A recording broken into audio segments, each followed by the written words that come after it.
Assalamualaikum warahmatullahi wabarakatuh.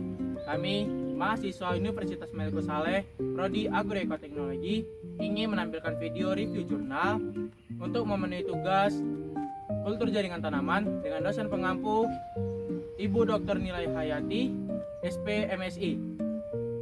Jurnal yang kami review berjudul Induksi Kalus Daun Nyamplung Colophilum Lin pada beberapa kombinasi konsentrasi 6 bensil aminopurin dan 2,4 dikloropenasiatik acid 2,4D.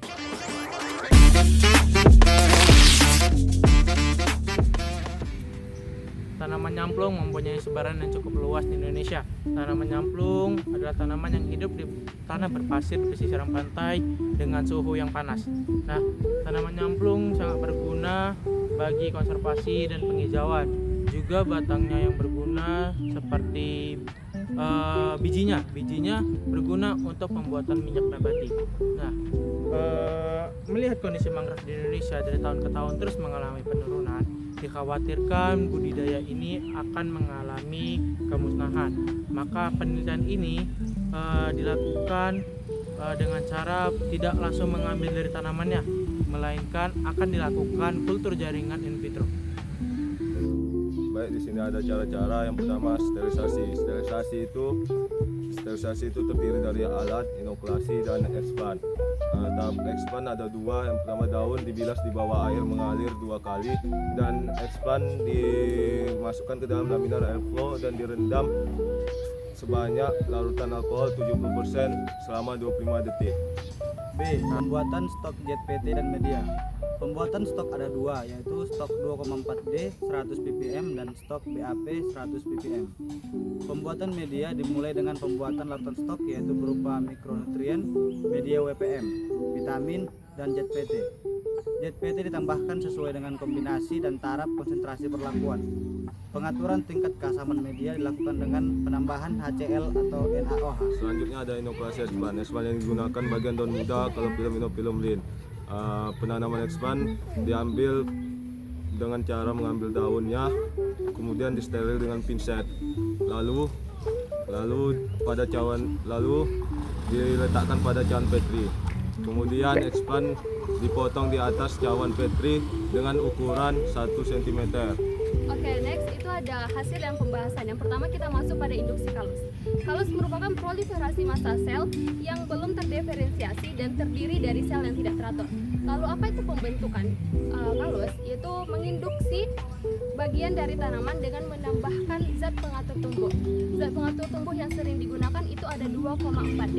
Kenapa sering digunakan pada kultur kalus? Karena 2,4D ini aktivitasnya kuat untuk memacu diferensiasi sel, menekan oragonogenesis, dan juga mempertahankan pertumbuhan kalus.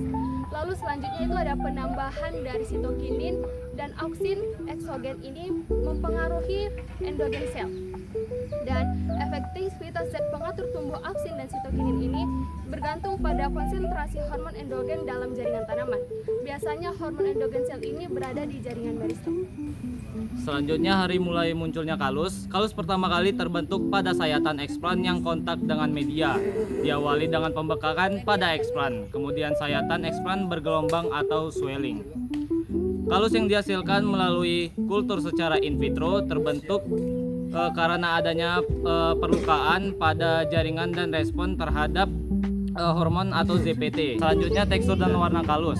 Tekstur kalus merupakan salah satu penanda yang dipergunakan untuk menilai pertumbuhan suatu kalus. Kalus yang baik untuk digunakan sebagai bahan penghasil metabolit sekunder, yaitu memiliki tekstur kompak atau non-friable. Tekstur kalus yang kompak dianggap baik karena dapat mengakumulasi metabolit sekunder lebih banyak. Warna kalus kecoklatan terdapat pada hampir semua perlakuan yang terbentuk kalus. D. Berat segar kalus. Berdasarkan uji ANOVA, hasil kombinasi konsentrasi BAP dan 2,4D berpengaruh terhadap berat segar kalus daun C. Inophilum Lin. Karena P lebih kecil daripada 0,05.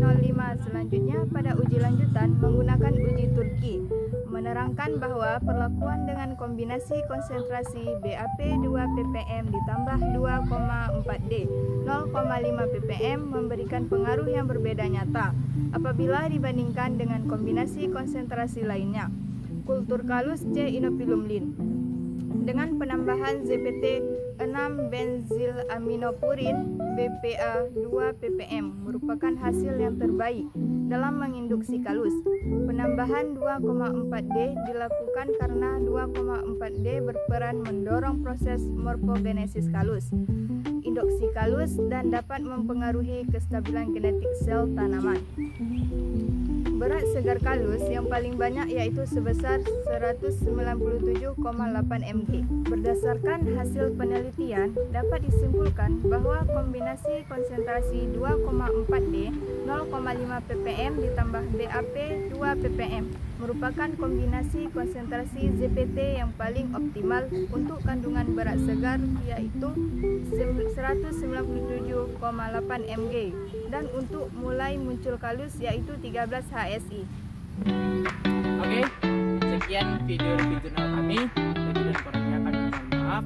Semoga video ini dapat bermanfaat. Bye bye. Bye bye. Dah.